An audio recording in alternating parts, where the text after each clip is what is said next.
acknowledge any other God.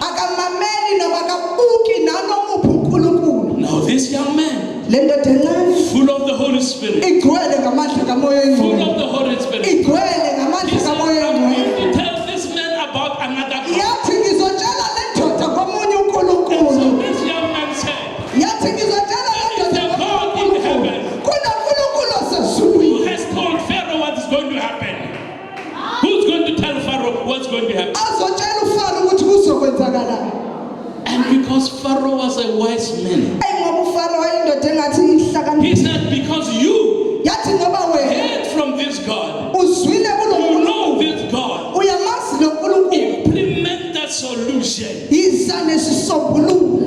Ladies and gentlemen, the Bible says all nations around it.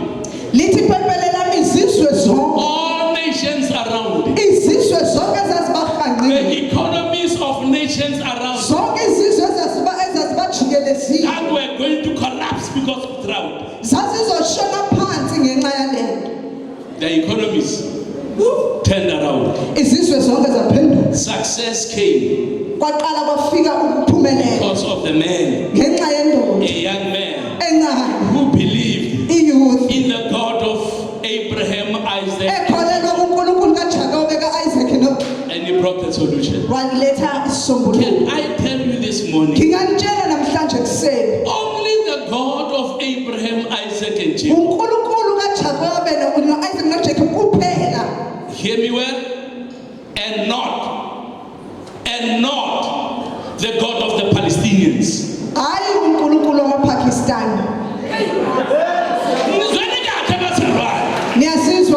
It is not the same God. I say it is not the same God. The God of Abraham, Isaac, and Jacob. The God of Isaac. The God of Israel. They hate him. They hate him. They don't want him. But I'm telling you, that is why in South Africa, only the ACDP, unashamedly,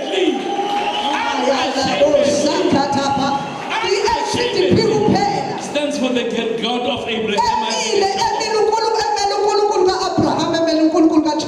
The problems we have are too much. They are too much. South Africa needs the ACDP. They don't believe it today. But you that believe what I'm saying, right? The God of the Palestinians is not going to happen. I've never said this publicly. In Western Cape, in Cape Town, on Resurrection Sunday,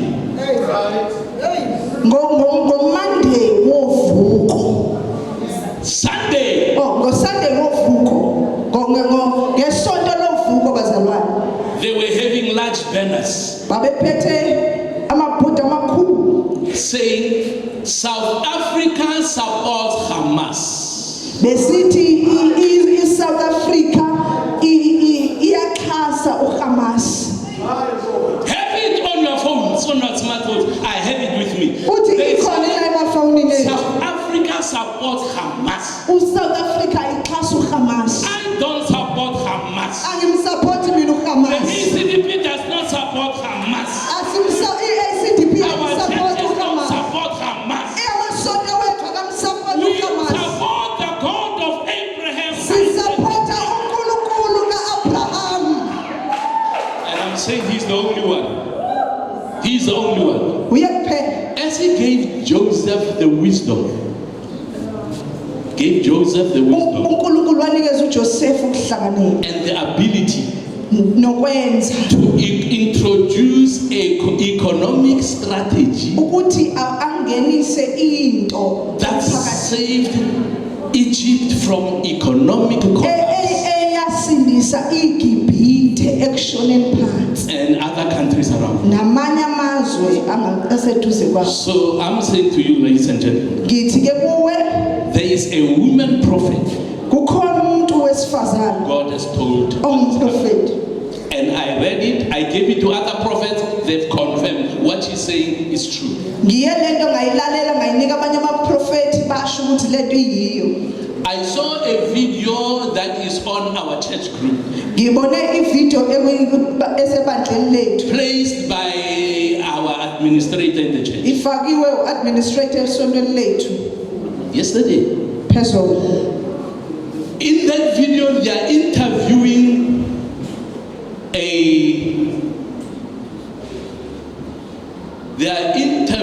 a CEO of a company. Kuleya video ba interview noma bafuna ukuzwa umuntu we-CEO. Because it is not very long, it's only this portion. I have to put two and two together.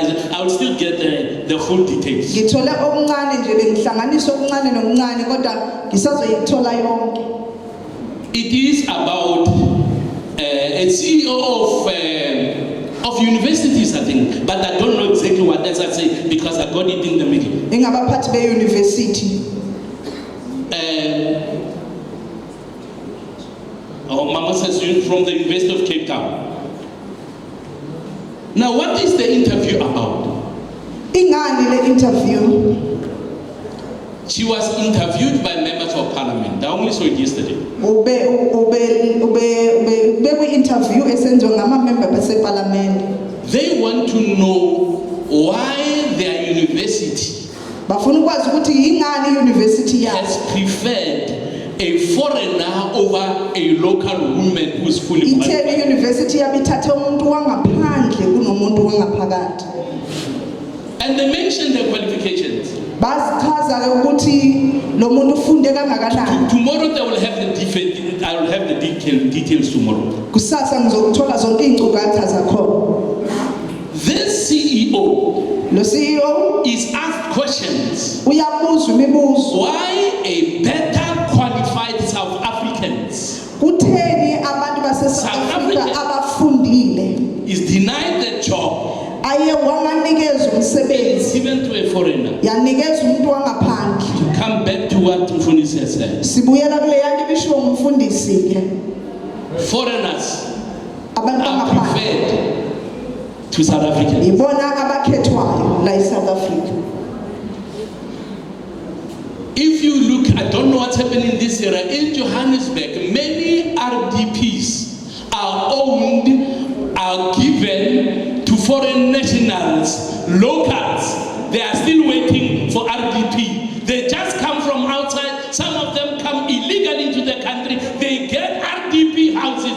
South Africans don't get them because South Africans have chosen to disobey the laws of God. Angazi kwenzakalani kule ndawo yenu kodwa eGoli la engisuka khona abantu bangaphandle bangena bathole izindlu zemixhaso noma izindlu zemixhaso bayazithola banezindlu ezilawulwa yibo bengene kuleli lizwe ngaphandle kweyimpepha.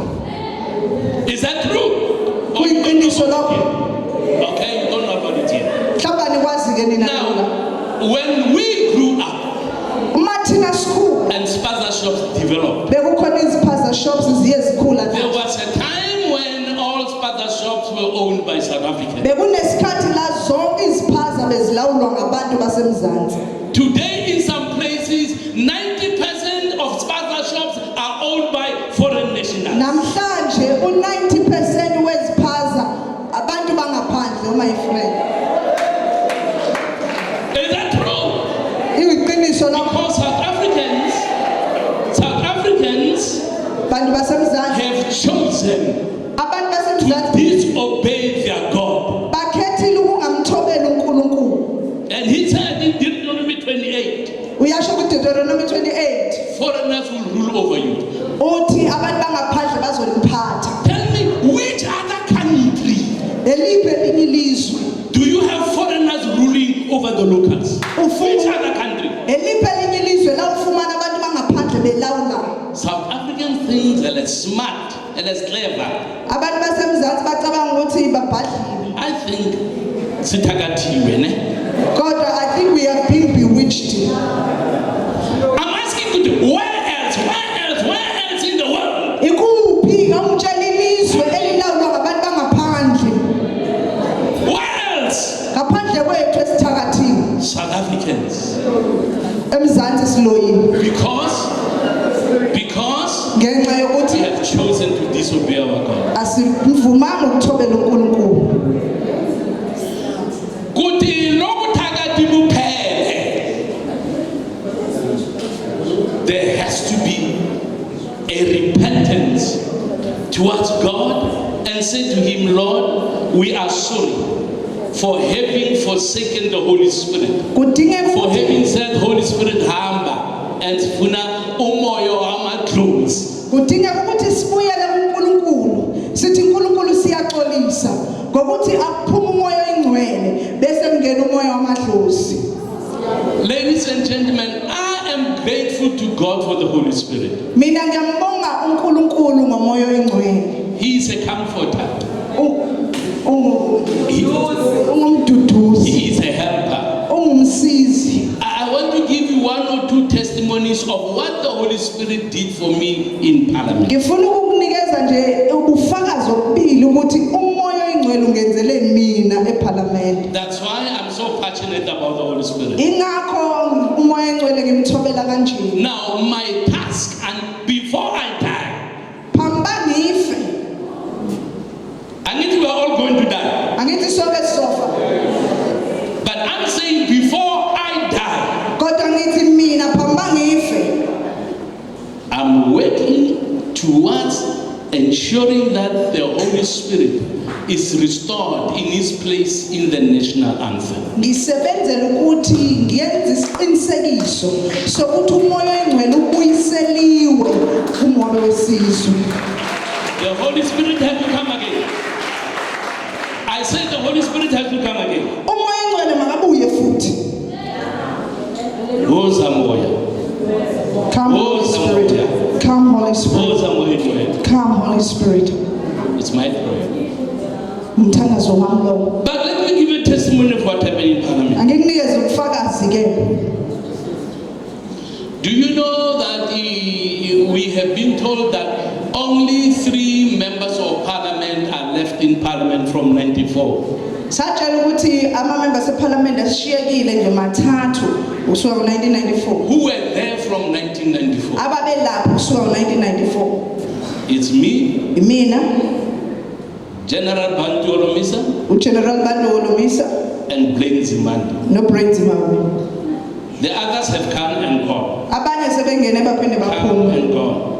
Bangena baphuma. So when the Constitution of South Africa was passed, Uma umgaqo-siseko se-South Africa ededela. let me say before the Constitution was passed, Okay, ake ngithi umgaqo-siseko ungekadedela. I knew the ANC needed 2/3 majority, Bengiyazi ukuthi i-ANC iphethe abantu abaningi. which they needed 2/3 majority Bidinga abantu abaningi to pass the Constitution, ukuze umgaqo-siseko uphasiswe. and they did not have it. Ababenganayo. The only political party that could give the ANC 2/3 majority Elona qembu belinganikeza u-ANC le number bayidingayo was the National Party. umlelo wesizwe. I spoke to the then leader of the National Party, Ngiye ngakhuluma ke nomholi wesizwe, Mr. F.W. de Klerk. ngakhuluma noBaba de Klerk.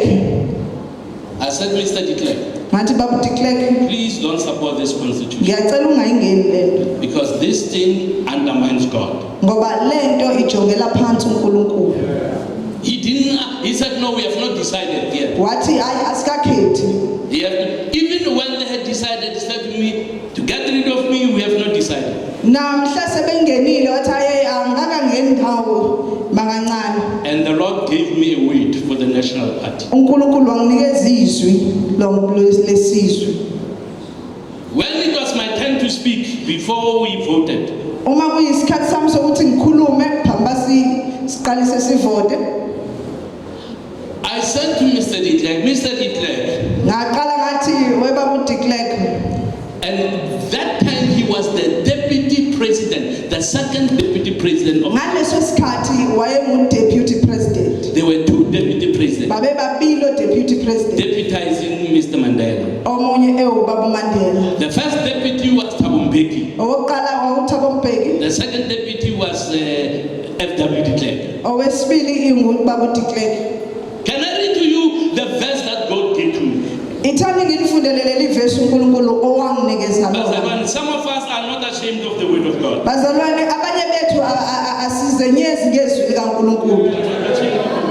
Hayi asizenyezi. Second Chronicles 19. Ikolonikezwe sibili. Let me read to you Verse what I read to 19. Mr. de Klerk. Ithi ngikufundele lokho engakufundela ubaba uDe Klerk. Okay, Second Chronicles 19 from the second verse. Jehu, son of Hanani the seer, went out to meet him. Why should you help the wicked and love those who hate the Lord? He asked the king. Because of what you have done, the Lord is very angry with you. Why should you help the wicked and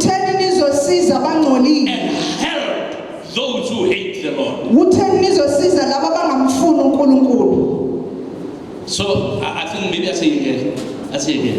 So I said to Mr. de Klerk, if you support this constitution, national party, you have no future.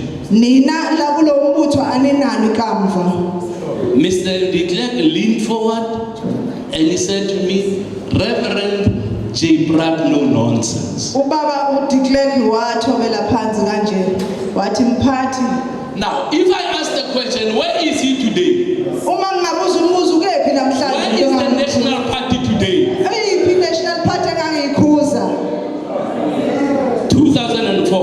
2004, I said to the ANC in parliament, because of what you are doing, the Titanic is sinking.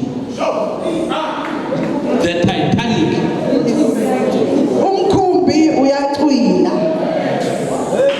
The Titanic is sinking. It has taken long. But is the Titanic floating nicely now?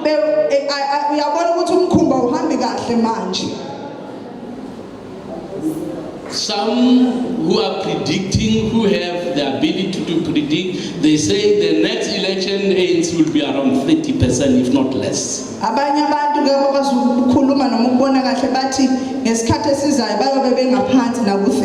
God is not mocked.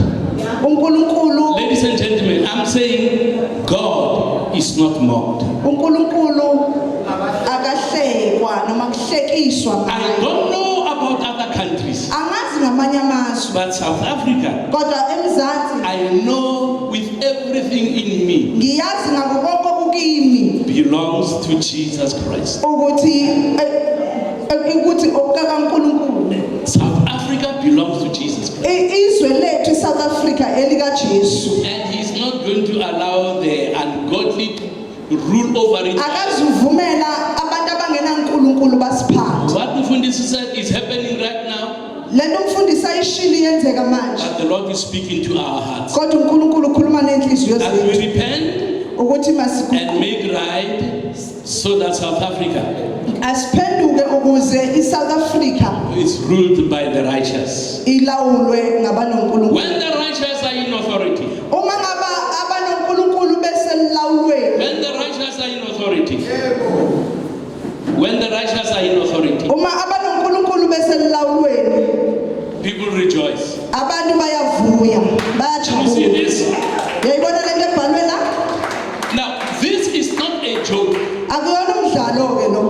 We will have a godly government in South Africa.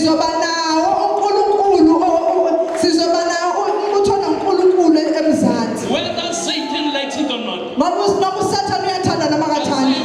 Satan likes it or not. The day is coming when in parliament we will sing, He is Lord, He is Lord. He is risen from the dead and He is Lord. Every knee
in parliament. Sidinga abapostoli eParliament.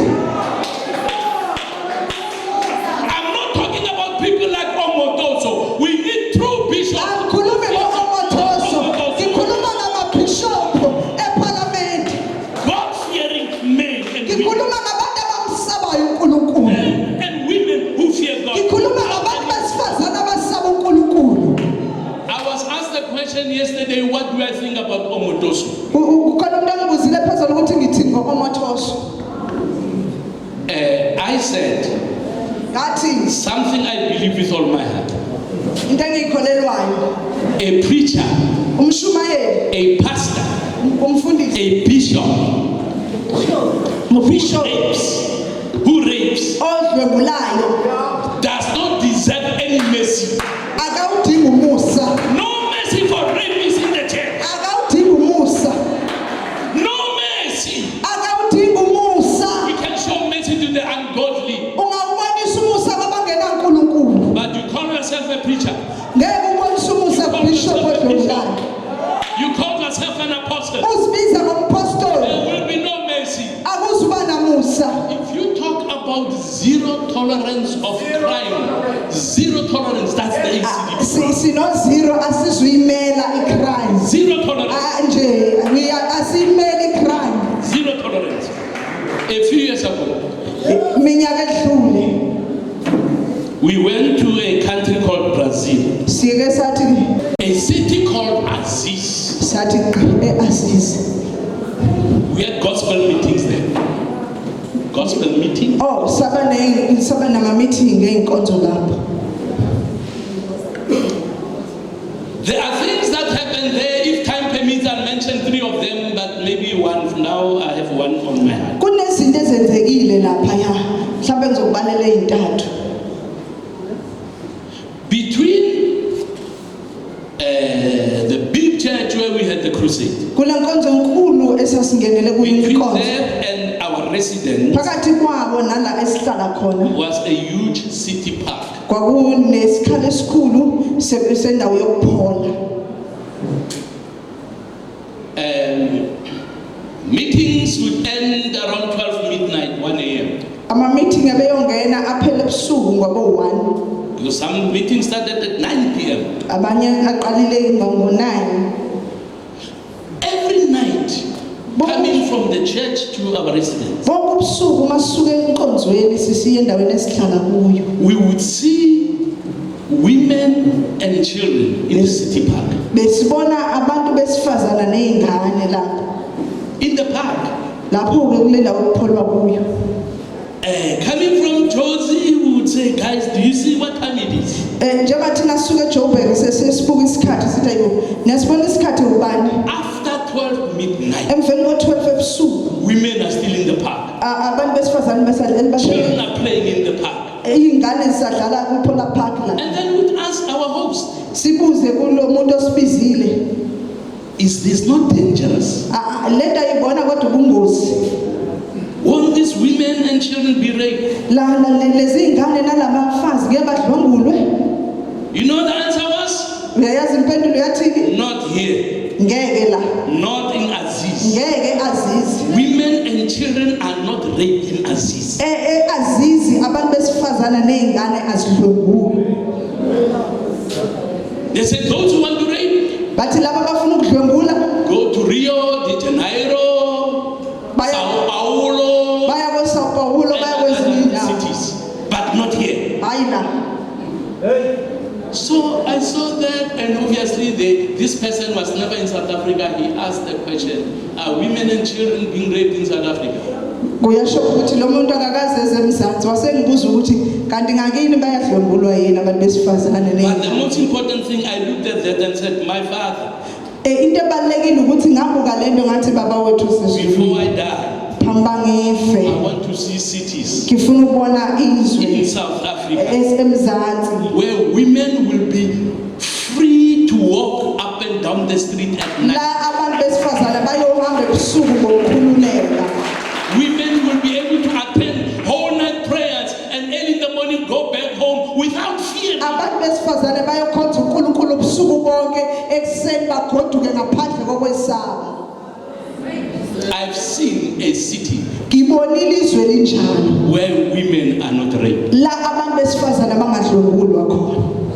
Can it be done in South Africa? Kungenzeka yini lokho la eMzansi? Not with the current government. Hayi kodwa ngalo hulumente osiphethe manje. That is why we need to work hard. Ingakho sidinga ukusebenza nzima. Bring in a godly government. Ukwenza basingenise ugovernment onoNkulunkulu. Because when it comes to a godly government, Ngoba uma singenisa onoNkulunkulu, we believe and I believe in punishment. mina nawe siyakholelwa ekujezisweni I also komuntu. believe in hangbar. Siyakholelwa ekujezisweni komuntu. Hangbar. Oh, ngiyakholelwa esigobeni sentambo. Bathula. Nebazwile bathula. Bathulile ne? They are quiet. Oh, alikholelwa nini? Uyakholelwa na? Okay, Mamela. You that don't agree with that. Okay, wena ongavumelani nalokho. Firstly, you think you are more compassionate than God Almighty. Into yokuqala ucabanga ukuthi wena ungqondo ngaphezulu koNkulunkulu osidala. Because uNkulunkulu agrees with that. Ngoba uNkulunkulu The word of God agrees with that.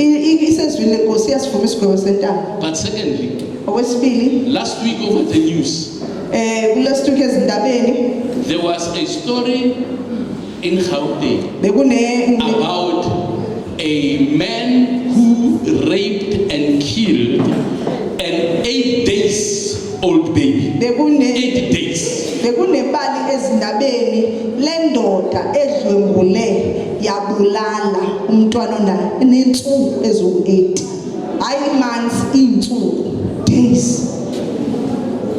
Now tell me, when an adult see an 8 days old, not weeks, not months, but days, 8 days old baby, what kind of sentence will be fair? Ngitshela ukuthi kuphi la umuntu omdala onengqondo ongabuka umntwana onensuku ezu8 amdlwengule. Yeyiphi le sentence wena ofuna inikezwe? Okugwetshwa ofuna kugwetshwa. Ini mama.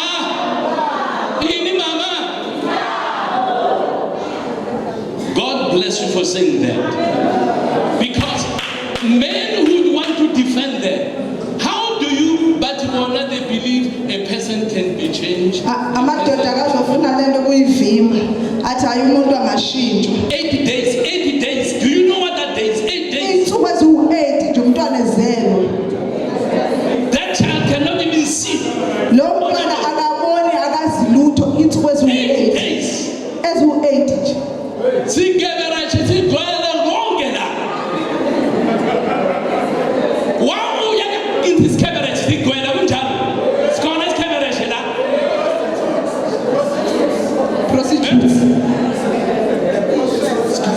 Prostitutes. Ifebe zigcwele la. Manje ukulandelela umntwana 8 days. No. Okay, but I didn't get. Let me finish. We need a godly government. Sidinga izwe linoNkulunkulu. We need a godly government. Sidinga izwe linoNkulunkulu.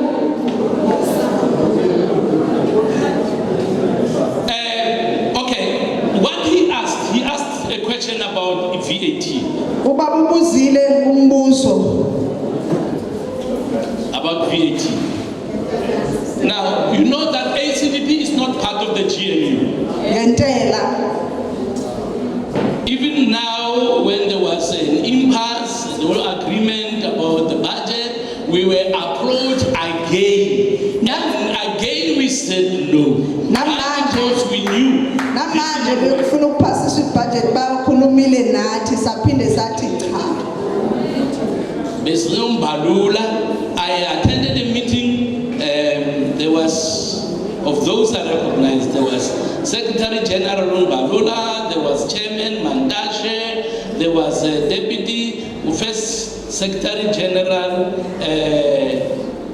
what's that lady's name? Uthi ke uyile emhlanganweni analabantu ababalayo. Yeah. What's the name of that lady? sorry.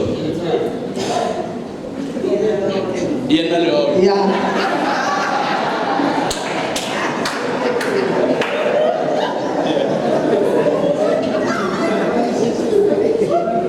All right, to answer his question, South Africa has enough mineral wealth.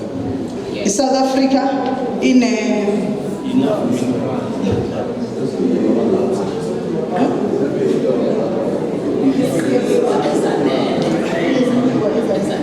inezimbiwa ezanele. If I spoke that in Xhosa, it would be very difficult.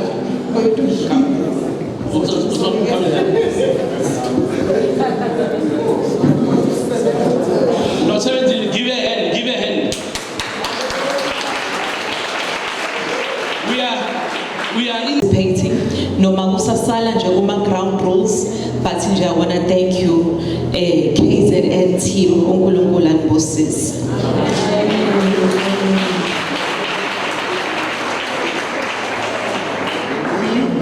Program Director, our Honorable President, Kwakamu President Mfana. Kwakamu President Mfana. Kwakamu EACD Pima. Watulumo.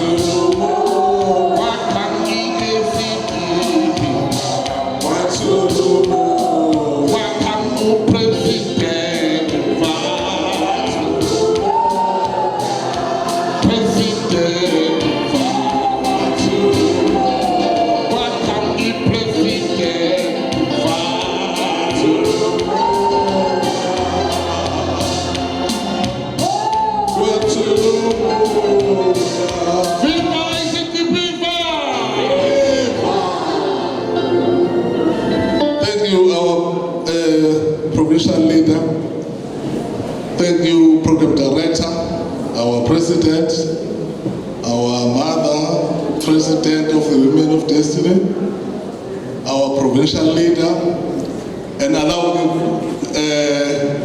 Program Director to say all protocol observed. Amen. In the interest of time. Firstly, on behalf of the province of KwaZulu-Natal, we want to say thank you to our President. Thank you so much. To coming in this program. Yes, thank you very much. For coming in this province. We have heard that you deploy other official leaders in other provinces, but you decide to come to us. We don't take that for granted. It shows love for us. Thank you so much.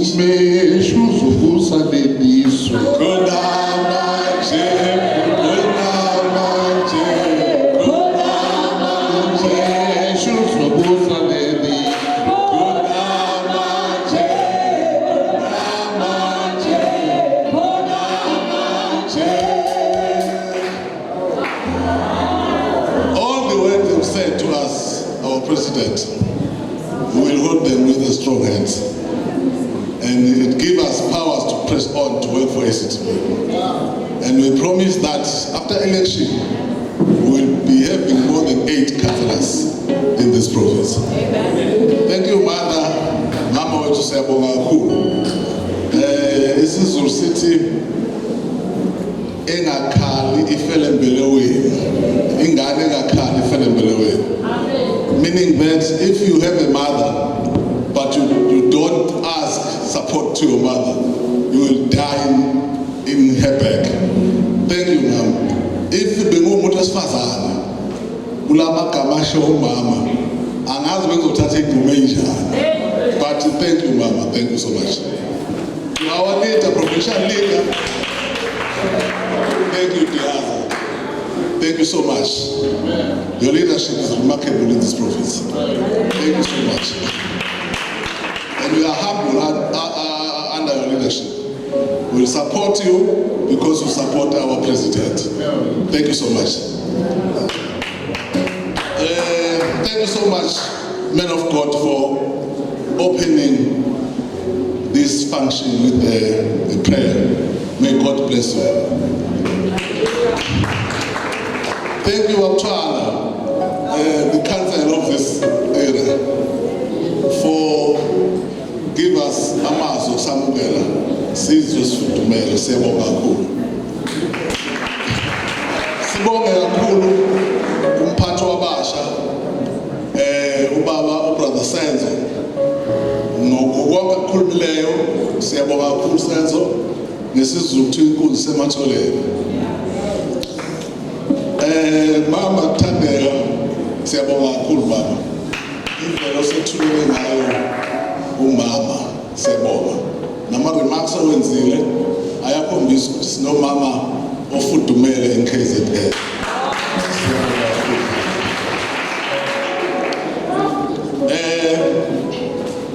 Thank you to our program director uLihle. Ngesizulu sithi ubudoda bukhulelwa, meaning that even a little lady can do more good work. So sibonga kakhulu. Thank you to our councillors.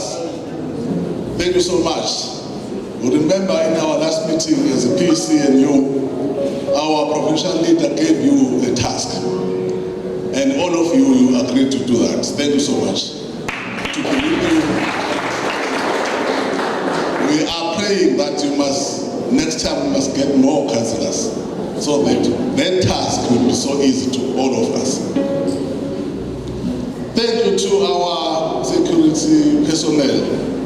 Siyabonga kakhulu bafowethu. Umsebenzi omkhulu kakhulu.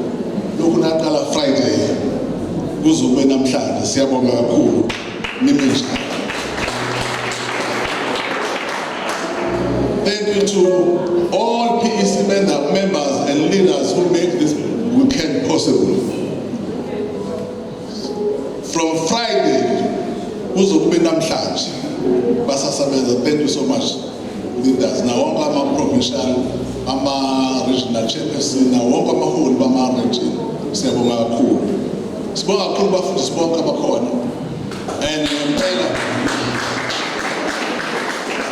ngempela bafundisi uma masukuma nina, sukuma ama-fraternals onke, sukume wonke uhlobo lomuntu othi amazi uNkulunkulu.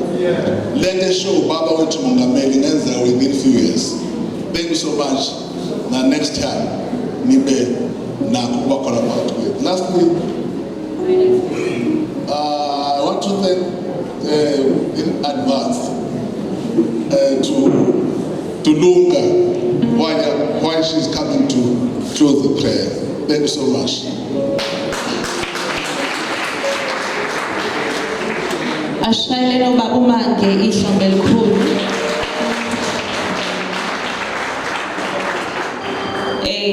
Ngaphambi kokuba nginike uProphetess Lunga asivalele ngomkhuleko, I have a few announcements and please listen to me carefully. Ngiyacela ngilalele. Njengamanje ngicela wonke umuntu ongaphandle engene ngaphakathi. We are closing in prayer. Number 2, uma sesivalile i-worship team izoqala iculo, uPresident together with the PC members and the pastors bazophuma, indlu yonke ayizophuma. Awuzokushayisana noPresident ngesifuba emnyango. Uzohlala size sinikwe uPresident aphume. Uma esephumile uPresident, ngiyacela ukuthi bonke abazalwane bami bengilindele kanje. Kukhona ama-waiters azophuma lapha ekitchen. Uma ungaphandle, do not blame anyone. Ngiyanicela niyezwa bazalwane bami, ngiyanicela ngokubele bukaNkulunkulu ukuthi nje nihlale kanjena, kukhona okubamba umoya abazoninikeza khona. Hallelujah. Ileso isicelo sami. Ngiyabonga. Thank you, PSG. Greetings to our President, our Mother, Provincial Leader, and all protocol observed. Amen. Sisazwa yemthandazweni bazalwane kusathiwa mangivala ngomthandazo. As we are going to close in prayer, I want us to be reminded of the book of Jeremiah chapter 3 verse 33. Incwadi kaJeremiah chapter 3 verse 33 lathi uNkulunkulu ngibize ngikuphendule. Uthi ke ngizokutshela izinto ezifihlakele. Ngiyafuna ukuthi nawuphi namphi umuntu we-ACDP ukuze i-ACDP uyiqonde kahle, ukuze i-ACDP uyilandele kahle ubiza uNkulunkulu uzokuphendula akutshela izinto ezifihlakele nge-ACDP. Hallelujah. Singema ngezinyawo. Heavenly Father, we thank you. We come before your throne. We bow down ourselves in humbleness before you, O God. We thank you that you are God and you do not change. Father, right now as your children are going out, I take authority from every principalities and powers of darkness. Mighty God, I destroy every power, Father, that will say no to them reaching home in the name of Jesus. Ngiyababiyela ngegazi lakho uNkulunkulu wethu ongcwele besaphuma ngifihla imoto ngizicwilisa egazini likaJesu Kristu waseNazaretha. Ngithethela lonke uhlobo lemimoya uNkulunkulu wethu namandla egameni likaJesu Kristu waseNazaretha, egameni uNkulunkulu wethu ukuhlonishwa nguwe kwindawo yaseKZN. Siyakuphakamisa, siyakudumisa, sithi uNkulunkulu wena wedwa awunakulinganiswa. uNkulunkulu wethu ongcwele, we give you glory, we give you honor, Lord, in the mighty name of Jesus Christ we pray. Thank you, Lord. Amen. Shalom. Siyatangaza, siyaniyela, siyadumisa thina. Oh, siyatangaza, siyaniyela, oh, siyadumisa thina. Siyatangaza, siyaniyela. Fast. Oh, siyatangaza, faster. Oh, siyatangaza.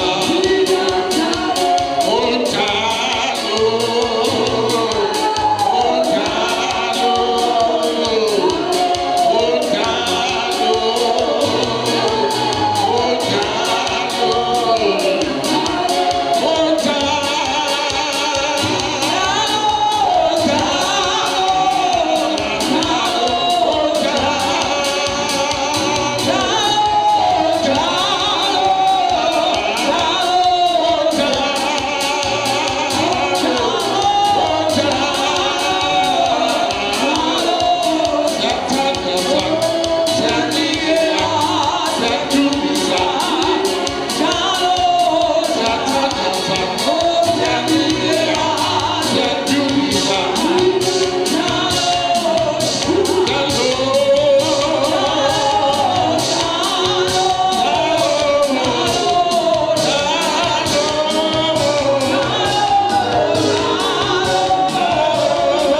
Ikalambo Films.